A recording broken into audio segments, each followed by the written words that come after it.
audio des musées de Laval. Les musées de Laval vous livrent leurs secrets. Tendez l'oreille et découvrez les artistes et les œuvres depuis chez vous.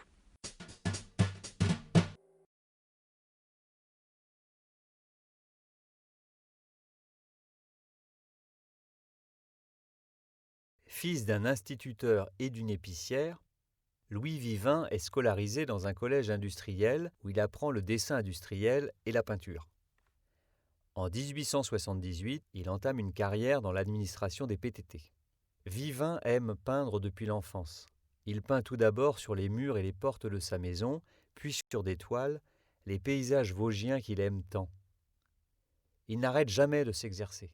Son œuvre est rapidement exposée au salon de la Société artistique des PTT, pour lequel il peint des paysages et des trains. Après sa mise en retraite en 1922, il peut enfin se consacrer totalement à la peinture. Il multiplie alors ses sujets, allant de la nature morte aux vues parisiennes, en passant par les scènes de chasse. Il est remarqué et encouragé par les célèbres collectionneurs et critiques d'art Wilhelm Oude et Bodmer Bing. À partir de 1934, sa mauvaise santé et une paralysie du bras le contraignent à abandonner la peinture. Dans les tableaux Paris église Saint-Germain-l'Auxerrois et Paris le Panthéon, l'artiste réalise des édifices structurés, où l'aspect géométrique est renforcé par la profusion de détails visibles sur les façades. Il semble avoir voulu représenter chaque pierre des monuments parisiens, peints d'après des cartes postales touristiques.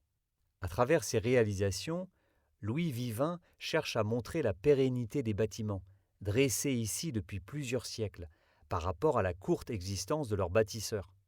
Malgré des représentations qui se veulent fidèles, l'artiste montre des difficultés à réaliser les effets de perspective, comme on peut le voir dans Paris église Saint-Germain-l'Auxerrois, avec la tour qui est en réalité de forme octogonale. Les couleurs sont quant à elles relativement proches, dans un camailleux bleu-gris pouvant rappeler l'élément minéral.